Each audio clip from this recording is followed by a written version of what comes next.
special Valentine's Day show, and I got my lovely co-host Jig. Hey, what's going on in the world? The world is yours. And we got a dope ass R&B singer-songwriter extraordinaire. Dantewuzhere. Yeah. He is here. I'm here. I'm in the building. That's He's live back though. Yeah. So what's good with you? Thank you for having me first and foremost. I appreciate that. Just got some new music dropping on February 19th. My new single, Heaven Help Us. Yes. I'm working on my EP called Paradiso. Paradiso? Yeah. What does that mean? Paradiso is Dante's actual ascending into heaven. So right now for me and where my life is going, how I feel doing this body of work that I'm doing, I feel like I'm really living a good, enlightened life. I feel good. So it kind of parallels me in a lot of ways. Oh, so you're a reading motherfucker, huh? I am. I'm a nerd. All right, so you saying that you in a good space right now, but you had a dope career, like, and then for a few years, not quite a minute. So let's talk about like your humble beginnings of you getting into the industry. Okay, well, shoot. If you really want to go way back, I wrote my first song when I was 9 years old. Wow. I remember like it was yesterday. I made my cousin. Shout out to my cousin. I made her sing this song. She didn't even know she could sing it. I was like, "You gonna sing this song?" It was something about sugar plums. I don't know why. I remember seeing Michael Jackson and Prince, and I was just like enamored by both of them. Yeah. So I was writing these adult songs, these adult ass songs for my little 5-year-old cousin to sing. But we would have these little talent shows, and my family was like, "What is going on here?" And my mom was from that point. She was like, "I knew you was gonna do it." So then by the time because I grew up in Florida, but then my family moved to Atlanta. So by the time I got to Atlanta, I was a teenager, and Atlanta was a music mecca, you know what I'm saying? So, I'm meeting all these people. I ended up in a group with 2 other young men, and initially by T-boz from TLC, because she lived in my neighborhood. Okay. Stalked the phone book. I was really like, I'm gonna get into this industry some kind of way. I didn't know how to do it. I'm a country boy. I'm from a backwards town in Florida that nobody might not even know of, but that's my home. I love it there. Yeah. But I'm looking through the phone book. I saw her name in the phone book. They had the address, everything. I was like, nah, no way. So my job wasn't too far from there, and I walked past, creeping one day, and I saw her get out the car to get the mail. It's funny how you said creep. Because I was walking mad slow just to get by, because I was like, I need to see who lives here, because nobody was ever really there. She got out one day, and I saw her, and then maybe a couple of days later, I was just like, I worked up the nerve to go to her door and say, hey, I sing, I'm in a group, whatever. And she was like, sing something. So I sung like some Tevin Campbell song or something, I don't even remember. Then I ended up in a group. And did she put you in the group, or you already? Nah, my best friend, my cousin, we jumped, boom, we was ready. We was here, choreographed. We was hot stepping like, yo, we got to make this happen. And then we ended up with Deborah Killings, and Deborah Killings is like a legend in Atlanta. Like, if you look at any Outkast, Organized Noise, TLC, Monica. Organized Noise. You don't really hear too many people talk about Organized Noise today. They from my hood. They live a couple blocks from me. So I grew up seeing these dudes do it. So it made me feel like, hey, if they could do it, I could do it too then. Yeah, and it inspired you. And they had some dope-ass tracks, Organized Noise, and especially real Outkast. Instrumentation. Yeah. Yeah. So who was like some of the first producers that worked on your earliest projects? When I was in the group, it was Deborah Killings, and then what happened was I broke away from the group and I came to New York, and then What happened? Y'all had like a bro fight, like somebody's girlfriend. It wasn't even one of that. His girl. Who shoved the dick in her mouth? Who did it? Man. Who did it? Couldn't she just place the dick in her mouth? Who shoved the dick in her mouth? A shove situation. Nah, actually on some real, I was dealing with her friend, so, but she came to me. Oh, so it was you? Nah, not even. That's the misconception. That was what they thought happened. Okay. Cause she did come to me about some drama they had, but I was with her friend. Oh, you became the dick to ride on after the show? Yeah, yeah, goddamn. But she went back and lied to make him feel jealous or whatever. So he stepped to me and I clocked him real quick. And y'all fought, and then we fought. Like I picked up a fish bowl and hit him in the head with it. Wow. Like, a fish bowl? What? Because it was like when them little glass ones with the little fish. See, these R&B niggas, they're aggressive. Oh, man. They're aggressive. These Tory Lane niggas. It don't be the rappers. It be these R&B niggas. niggas with the falsettos and shit. They be sleeping. Because it's almost like you gotta be. Because everybody think because you sing that you ain't got no hands. I gotta sing a note, but I can punch you in your mouth too. Yeah, no. Okay. Those are the ones that because they gotta hold it down because niggas try them because they be trying the R&B thugs. I'm just saying, I'm not a thug, but you know, I'm from the hood, so I grew up fighting. So What part of Florida are you from? I was born in Bradenton, Florida, which is right next to Sarasota, Tampa Bay area. Okay. And then my family moved to Atlanta when I was like maybe 11, 12. And the industry was booming. I was like, man, this was the right move. Mm-hmm. Even to this day, my mom's like, I knew it was going to be you because I just... And it's like you had the right mindset because this is before Google or anything like that. You was like, flipping through the yellow pages. I really wanted this. You had to really hit the pavement. I wanted this. That's why, I stress it when people come to me like, yo, write something for me, do something with me. Like, if we going to work, let's work. Don't waste my time. Yes. I love I love this. Like, you know what I mean? So what do you think about today's comment in the R&B world? Because especially during the 90s, R&B music did such an awesome job in making a standpoint in music, period, right? Then it changed and it went poppy and, it went in different directions and everything like that. So, and then now you have the younger generation actually being disrespectful because I'm an older chick, but I'm not that old, but I'm not that young either. You know what I'm saying? Yeah, I remember a time where, R&B, any people, even hip hop artists would always pay homage to the people before them. Yeah. You know what I'm saying? How do you feel about like Jaquees, disrespecting Keith Sweat? Now, side note, you never heard from Jaquees since. Where the fuck are you? Ever since that Keith Sweat situation, what happened to the whole King R&B shit? That nigga went silent. I think his camp stopped fucking with him, if you ask me. But what do you feel about, the up-and-coming R&B singers not paying homage or actually being blatantly disrespectful to the people who straight came up to the them? face, too. Like, I honestly, I feel like you just kind of really got to really think about shit before you say it. You just can't be loose-lipping like that. Like, you the king of R&B. Well, what happened to, before you, I would have went straight to Chris Brown. Because Chris Brown is my man. Like, no disrespect to Jaquees. He had the whole 2000s. The brother's talented, but I know me as a singer. I'm not even going to try to compare myself to anybody that came before me because I took inspiration from all of them. Yes. Because they did it before me. That's like, that's like your kids trying to raise you. Like, I already lived this life, so you can't teach me nothing. And the thing about Jaquees that really pissed me off, too, his first major show was in, like, November of 2018. How the fuck are you claiming to be the king of anything when you never even been on a BET award? He been on the BET Hip Hop Awards in November. That's the only show you did. Anything before that? And I had an argument on the Shade Room with some fucking young whippersnapper about Jaquees. Because I'm like... I'm not even engaging in that. I was like, that's the thing. I talk my shit. Yeah. So he was like, oh, you kidding me? Because these young motherfuckers, they start off with the disrespect. Like, you dumb as fuck. Or you stupid. And without elaborating on why. I'm so, okay, so why am I stupid? With the norm. So I'm like, what are you talking about? So they explained, I don't know what you're talking about because when I would, he performed in my high school.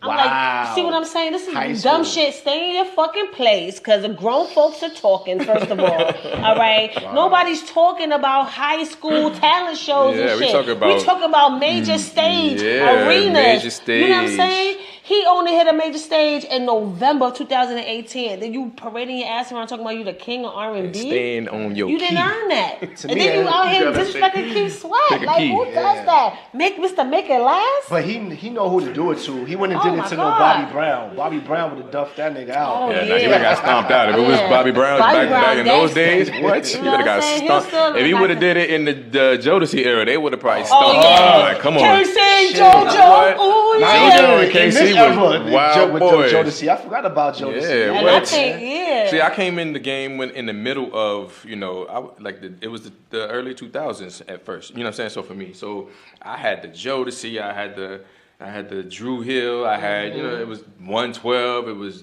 the whole bad boy movement was still coming. So that's the music I was listening to. Plus, in my household. My dad with the Earth, Wind and Fire, my mom with the Prince, my grandma with Mahalia Jackson, my grandfather listening to stuff like Dolly Parton and bluegrass and all this kind of stuff. So I'm hearing all this stuff and I'm like, well, none of this stuff sounds the same, but all this shit fire. So it actually, if you listen to a lot of the songs that I've written for other artists and for myself, you can hear all of that stuff. Yeah. Especially with this new single. There's nothing you turn off. It's like it's embedded. You know what I mean? Especially with this new single. The thing I like about it so much is the tempo changes. Like 1 minute it's so, and then the next minute it's so rocky, and then it's smooth again, and then you got the falsetto, and then like, what was the inspiration to that song? Like, oh man! And who produced it? Give him a shout out because shout out to Andreas Altman. He's actually from Germany. Okay. But he is like a musician. Like he plays guitar, he plays the drums, he plays anything you throw in his hand. And I actually wrote that song 7 years ago. I wrote the melody for it, and if I played you the actual demo of it, it's just me singing stupid melodies. And then I was like, you know what? I'm gonna revisit this because right now, just look at what's happening out there. Like we getting gunned down for no reason. Trump, that's all I gotta say. I'm gonna leave it there. I'm not even gonna elaborate on him. We already know, just Trump. And then me working in the school system, I was actually a mentor for an organization called Wellness in the Schools. Okay. So I went to public schools around New York City, like working with kids in school, and I really saw how the education system really ain't really there. It's not. You know how many times, I got 4 sons, you know how many times I had to fight the Board of Education and it's crazy though. ACS and all that other shit. Because they think they fucking with a dumbass chick. I know my delivery may be ratchet, but I'm not. You know what I'm talking about. You know what I'm saying? And when they be coming up in there and I got my peoples and I got my advocacy, because you know you got to keep that shit on point. They be looking shocked. Then when I get intellectual on them, they know not to run that fucking bullshit on me. I ain't the one for it. Man, so I totally get it. I dealt with that on so many crazy levels. Like, you know, certain kids get different treatment if a kid look like me, but then the other kid over here got blonde hair and blue eyes. The language is different with the behavior. Oh, he's having a bad day. Oh, this kid is just terrible. And you don't do that to children. These are kids. You're supposed to be teaching them how to be a person. They didn't ask to come here. No, you know what I think too? The fucking school system got super soft as well because now they calling they fucking principals and teachers by their first name. I hate that shit. I hate that shit. I be going to my kids' school. I be like, and they be trying to shit. I be like, it's Miss or Mister.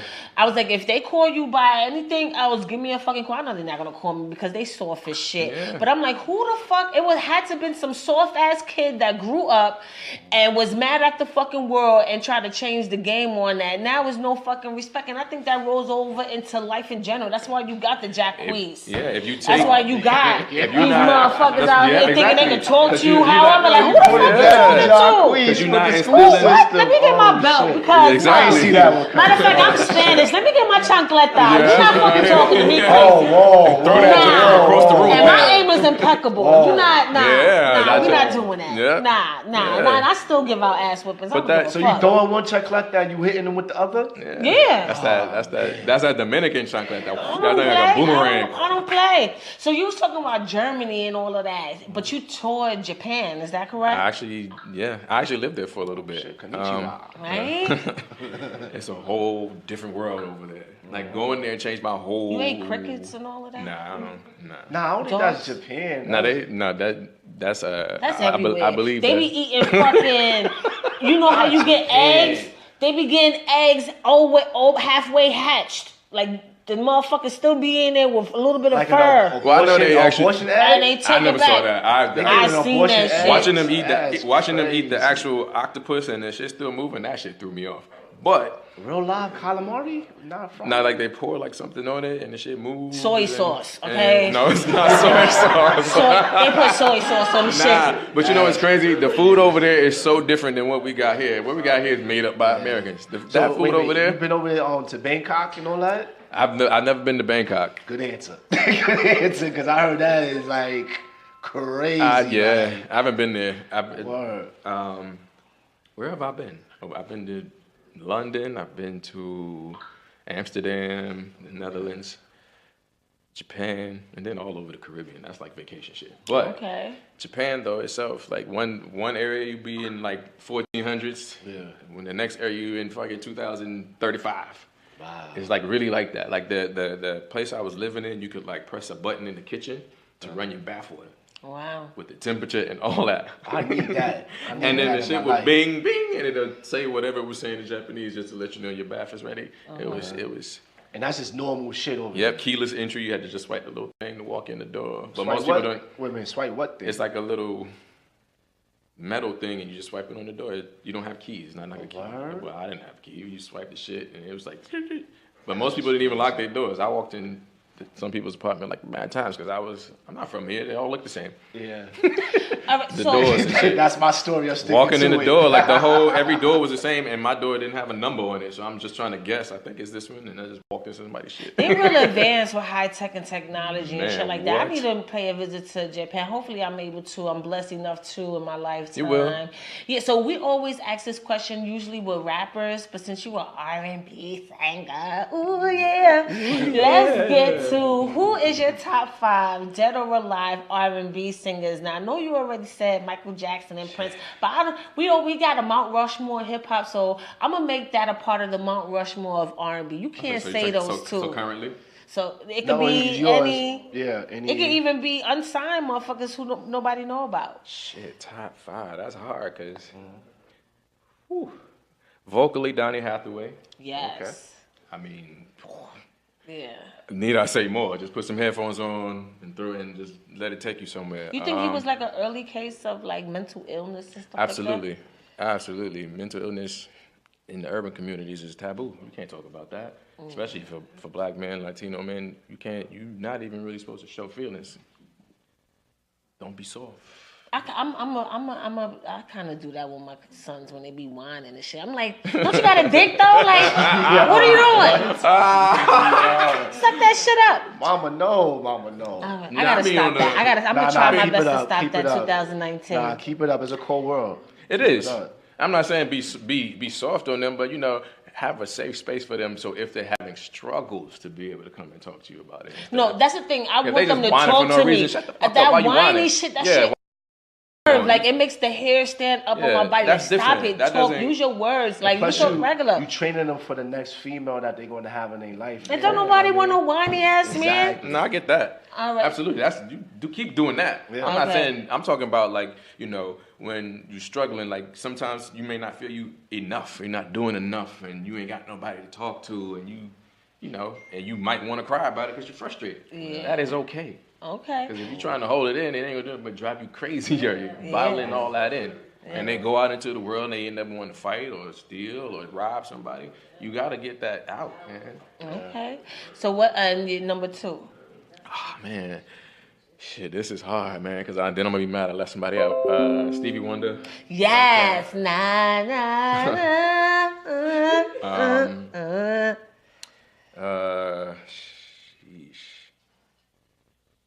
I'm trying to think. I don't want to keep going old school because I want to kind of give a little. It's your flavor. Ain't no right or wrong. Best vocalist. Deron from 112. Yeah. Okay. I like Slim though. But Deron, man, you think that so? Range, them runs. He writes all their music just about. He do? Boy, he writes like crazy. He wrote "I Should Have Cheated" for Keisha Cole. Yeah. He produced it too. I love that first Keisha Cole album. He got a lot of drinks out there. Yeah. That's class. That's a new classic, so to speak. I love that album. Yo, I like that whole video. Album. What's that video? I Want It to Be Over when she was in that brown dress with the Kanye joint. I like that. I don't love that Kanye West produced. That was fire. What? She came out the gate ready. Yeah. And it reminded me of Mary J. Blige. Mm-hmm. It was a new version. Yeah, it was like kind of how 112 was a new version of Boyz II Men, and Jagged Edge or Drew Hill was the updated version of Josie. Yeah, because I felt like when Keisha Cole came into the scene, it was R&B females was too poppy. Or they was like too soft, but it wasn't believable. Like you knew somebody when she came in, you felt the pain, like in her shit. She like was just being her. Yeah, so it was good. Yeah. She reminded me that the way this reminded me of the My Life album from Mary. Man, that album was crazy. Mary, she got a Netflix series coming out. She got a new boo though. You saw the African Zulu spin looking nigga? Fuck that nigga. I ain't see that nigga. Mary got her groove back. She got her groove back. She gonna be on Netflix in the series. She got that Mandinka February Warrior. 15th. Marius? She a part of a Netflix series on February 15th. Like 2 more days. Yeah. That's why she looking all young and bright and shit in I her don't know recent about photos. that, I see you, Auntie. Yes, get it. I ain't know somebody snatched her up. She snatched. That bitch looks snatched. Happy Valentine's Day to her. All right, so you got 2, you got 3 more to go. No, 2 more to go. 2 more? Male, female? It could be anybody. Shit, man, this is so hard. I can't even think. I mean, we could go to Layla Hathaway. Okay, cool. The daughter. She can sing in harmony with just what by herself. Did you see that clip where she's singing? I mean, I'm a fan. I like her, but you don't think she sounds too like nazy? Like, she sounds like a father to me. Okay. No shade. But I'm talking about just vocal skill. But dang, this is so hard because I knew where I was gonna go with it. But you said the Mount Rushmore, so that's But to me, Stevie would be in the Mount Rushmore. Yeah, he's. But Michael and Prince, they typical answers, Chris Brown, I'm not gonna hold you. Chris Brown is a talented dude. Like, yes, he really is. He had the whole 2000s on lock. Yeah, he's like a better version album of after Michael album. Jackson. Yeah, album after album. And then not only that, I just like his presence in hip hop, and then he pays homage to everybody. Everything. And then not only that, he got features. It's not a thing where he's competing. He had Usher on his album. He does the R&B. He does it all. And he could dance. And he dances. Because it's all about putting on the show. Yeah, he's well-rounded. You got to think about touring, performing. Like who want to be just watching anyway. And he writes. I respect somebody that writes. So he's the king of current, because everybody kept putting, well, it's the current, it's the now. I think he's the now. Because he's still putting out dope ass albums. Though I think he got one coming out now, or if it just came out or something like that. Yeah. So he's still rocking. Where do you see yourself in the next 5 years? Ooh, next 5 years, definitely some Grammys under my belt. Mm-hmm. What do you think about this year's Grammys? It actually was very entertaining to me. What do you think about the aftermath? Like everybody shitted on Cardi B. Let me just say this, all right? No, because my timelines, everybody was showing her love. Okay. I seen like a few little comments, but then she deleted. She did like some video rant and then deleted her whole shit. They was going Cardi B, what? She winning. What I'm about to say, please, because I know you be so quick to be mad at a motherfucker saying something about you, but let that shit go. How you deleting whole accounts and shit because a handful of motherfuckers got something to say? You won, bitch. Yeah, you got Grammy, bitch. Yeah, you won. A best hip hop album. You mad because of a handful of motherfuckers sitting at their computer or their phone? You ain't got no haters because you won a Grammy. You still didn't do something right. Guess what? Even like if you was the bitch in school that was like, hate. "What this bitch looking at?" Weren't you? You was that bitch, weren't you? Because you mad sensitive. Like fuck these hoes. Fuck them. You just won a Grammy, bitch. Bask in that glory. Pour your Duce shot into your Grammy. Take your shot out of there and keep it fucking moving. Why you even fucking just deleting shit, whatever? They cut fucking Drake off for saying something positive. Then you had a bomb ass show. Your outfits was fire. Like everything. You had a whole documentary. Vogue came and documented your whole process to get ready for the Grammys. Like, what the fuck? You mad because a bitch said something, or they try to still compare you, or felt like, oh, you didn't deserve it? Them little 500 motherfuckers that said you didn't deserve it. You had 5 million motherfuckers who was giving you claps, reposting old pictures of you in the strip club saying congratulations. You had the Grammy committee stamp and approve you. They gave you a Grammy. Everybody doesn't get a Grammy. They gave you the Grammy. Come on, man. I see both sides of it. I personally congratulate her. Nobody has grinded like she has in these past 2 years. Like, you gotta even before that. I mean, just in general, like just where she's at right now. She came from a strip club. She came from a strip club. I come from a strip club to a Grammy. You were about. I admire that. You got a Pepsi commercial, bitch. Oh, girl, like what the fuck?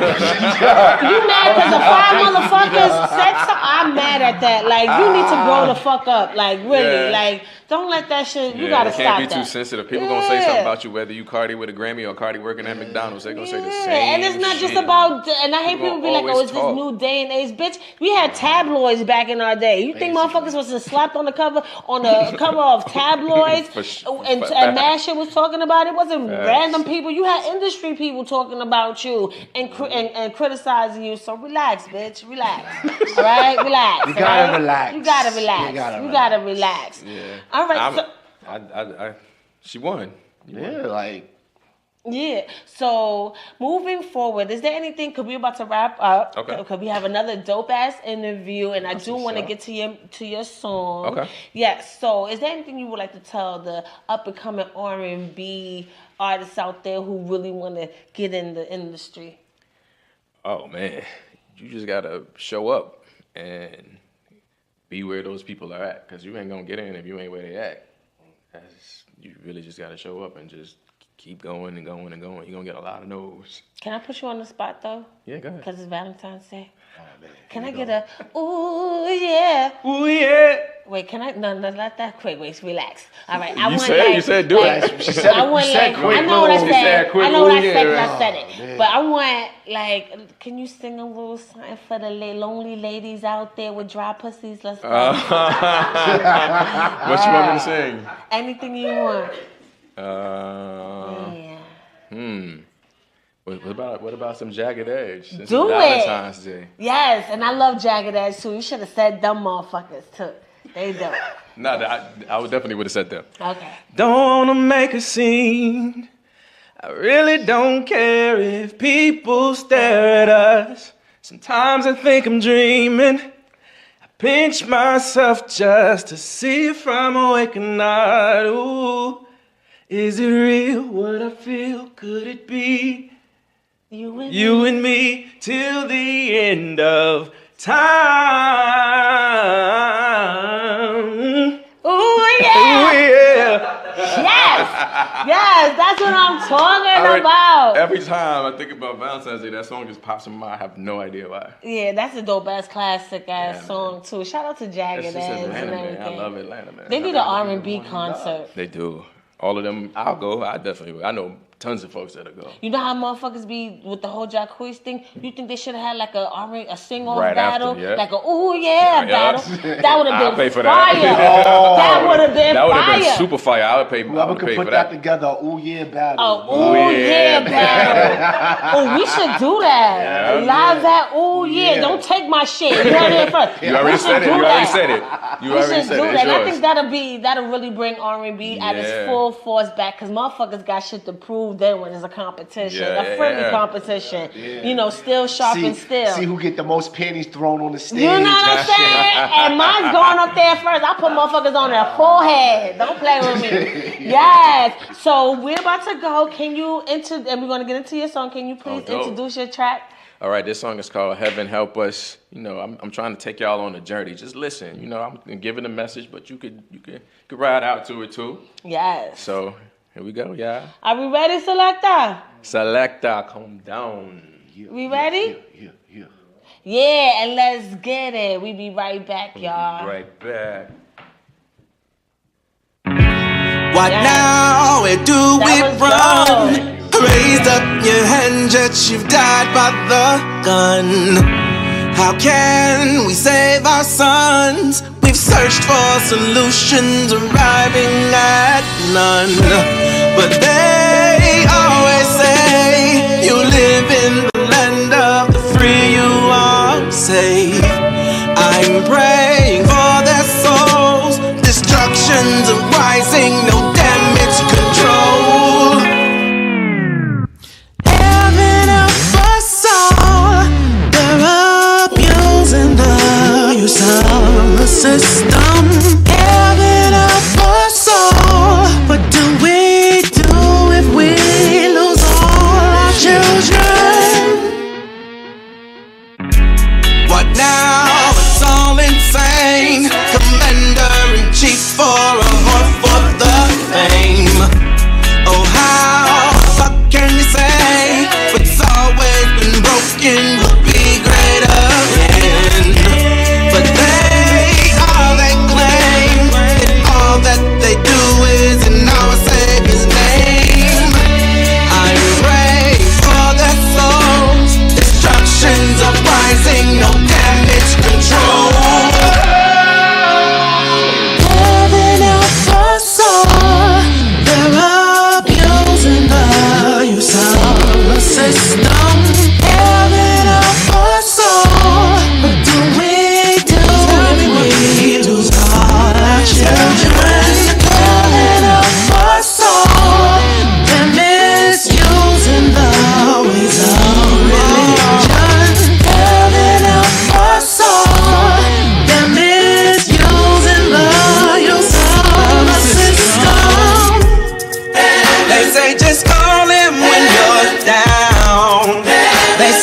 call him, he'll turn it around. They say just call when you're feeling old. Go forward and